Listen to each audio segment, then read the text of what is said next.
好，各位同学晚安。周日晚间吃晚饭时间，先开个胃，把《The Catcher in the Rye》的进度赶一赶。我们也很快来到第9章了。我讲广读的速度非常快。好，第9章76页结束，准备进入77页。那我就很随性、很快的正常版不是快了，把第9章开始之后的3页到4页的进度朗读的部分先朗读一下，然后我们后面再按照解签的单元来解签，顺便做正音这样子。好，那同学有空也可以在家，如果没事的话，也可以自己试着处理练习看看，这样子达到练习效果。好，我现在就直接开始。润个喉就直接开始。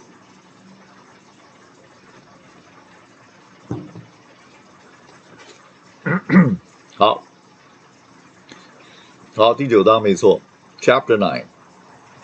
The first thing I did when I got up at Penn Station, I went into this phone booth.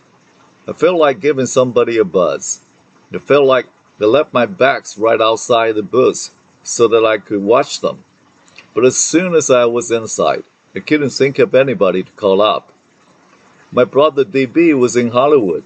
My kid sister Phoebe goes to bed around 9 o'clock, so I couldn't call her up. She wouldn't have cared if I woke her up. But the trouble was, she wouldn't have been the one that answered the phone. My parents would be the ones. So that was out. Then I thought of giving Jan Gallagher's mother a buzz and find out when Jan's vacation started, but I didn't feel like it. Besides, it was pretty late to call up. Then I thought of calling this girl I used to go around with quite frequently, Sally Hayes, because I knew her Christmas vacation had started already.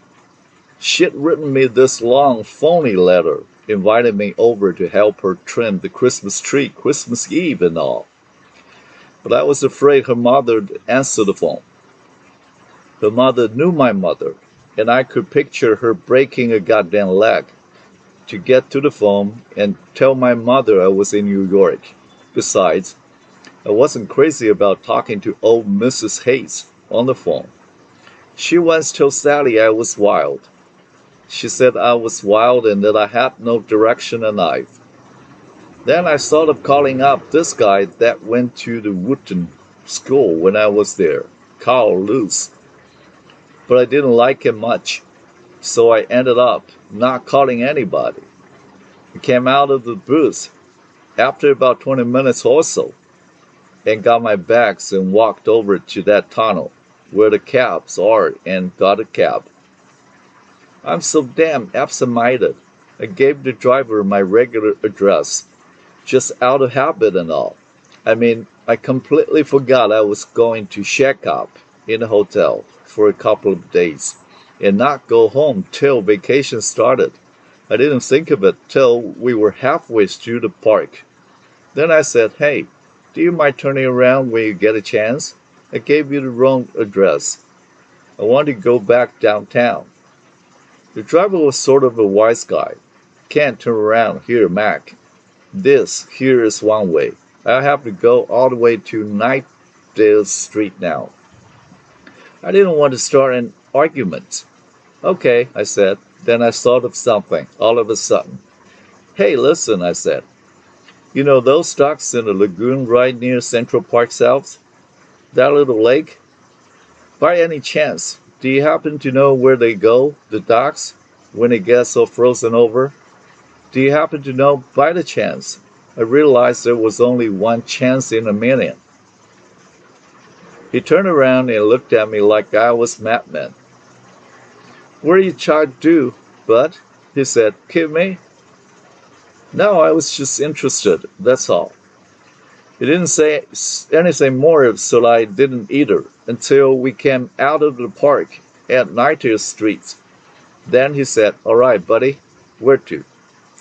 "Well, the thing is, I don't want to stay at any hotels on the east side, where I might turn into some acquaintances of mine. I'm traveling incognito," I said. I hate saying corny things like traveling incognito, but when I'm with somebody that's corny, I always act corny too. Do you happen to know who spans at the Taft or the New Yorker by any chance? No idea, Mac. Well, take me to the Edmund then, I said. Would you care to stop on the way and join me for a cocktail? On me, I'm loaded. Can't do it, Mac, sorry. He certainly was good company. Terrific personality. We got to the Edmund Hotel, and I checked them.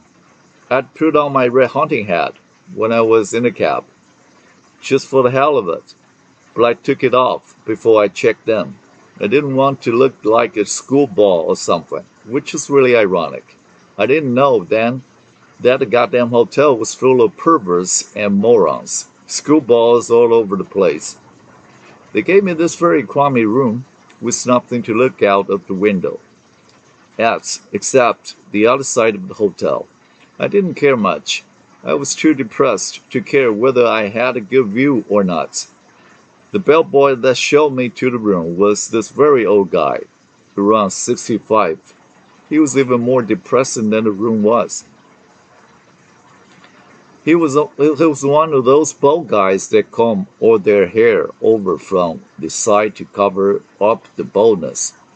I'd rather be bald than do that. Anyway, what a gorgeous job for a guy around 65 years old. Carrying people's suitcases and waiting around for a tip. I suppose he wasn't too intelligent or anything, but it was terrible anyway. After he left, I looked out the window for a while, with my coat on and all. I didn't have anything else to do. You'd be surprised what was going on the other side of the hotel. They didn't even bother to pull their shades down. I saw one guy, a gray-haired, very distinguished-looking guy with only his shorts on, do something you wouldn't believe me if I told you. First, he put his suitcase on the bed. Then he took out all these women's clothes and put them on. Real women's clothes. Silk stockings. High-heeled shoes. Brassiere. And one of those corsets with the straps hanging down and all. Then he put on his very tight black evening dress, I swear to God. Then he started walking up and down the room, taking these very small steps, the way a woman does, and smoking a cigarette and looking at himself in the mirror. He was all alone too, unless somebody was in the bathroom. You couldn't see that much. Then in a window almost right over his, I saw a man and a woman squirting water out of their mouths at each other. It probably was highballs, not water, but I couldn't see what they had in their glasses. Anyway, first, he'd take a swallow and squirt it all over her. Then she did it to him. They took turns. For God's sake, you should have seen them. They were in hysterics the whole time, like it was the funniest thing that ever happened. I'm not kidding. The hotel was lousy with perverts. I was probably the only normal bastard in the whole place, and that isn't saying much. I damn near sent a telegram to Australia later telling him to take the first train to New York. He'd have been the king of the hotel. The trouble was, the kind of junk is sort of fascinating to watch, even if you don't want it to be.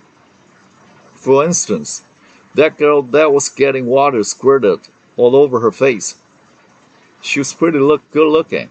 I mean, that's my big trouble. In my mind, I'm probably the biggest sex maniac you ever saw.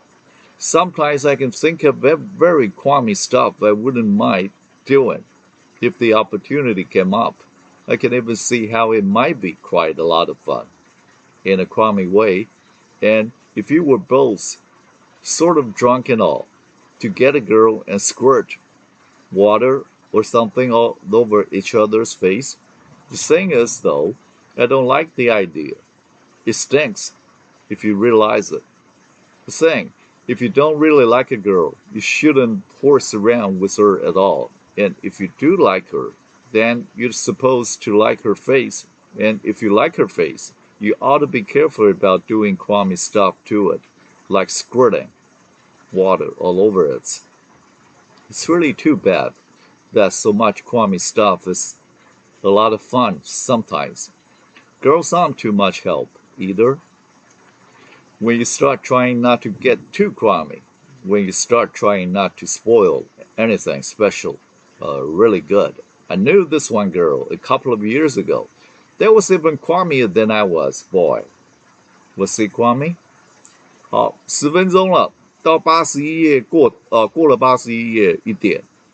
那蛮好玩的，我刚刚看了一下那个Holden 的异想世界，他要跑到那个很廉价的 hotel， 当然廉价的 hotel 特别怪了，哈哈哈，他等于在上户外教学课程，哈哈哈。我们看练了几页，81页、82页、3页、4页、5页，哎呦，我念了5页了，我都不知道。好，那当然这个过程当中，念的过程当中难免有一些念的不好的地方，那个没有关系啦，因为我一边念一边看，有时候那个没办法一心二用，那就我们到解签正音的那个部分，我们再做调整，这样子。顺便做说明，这一段第9章应该算是纽约，他虽然住纽约，但他故意到另外一个区，他不熟的那个区，比较不会碰到熟人，然后住了一个廉价旅馆，他也没去过这样子，然后他就东看西看，反正小朋友好奇心很强嘛，这样子，然后这应该算是纽约廉价旅馆奇遇记，之前是火车奇遇记这样子。第9章我们且待下回分晓这样子。好，那我们今天就假日版傍晚版的朗读训练 The Catcher in the Rye 就到这边。感谢大家，晚安。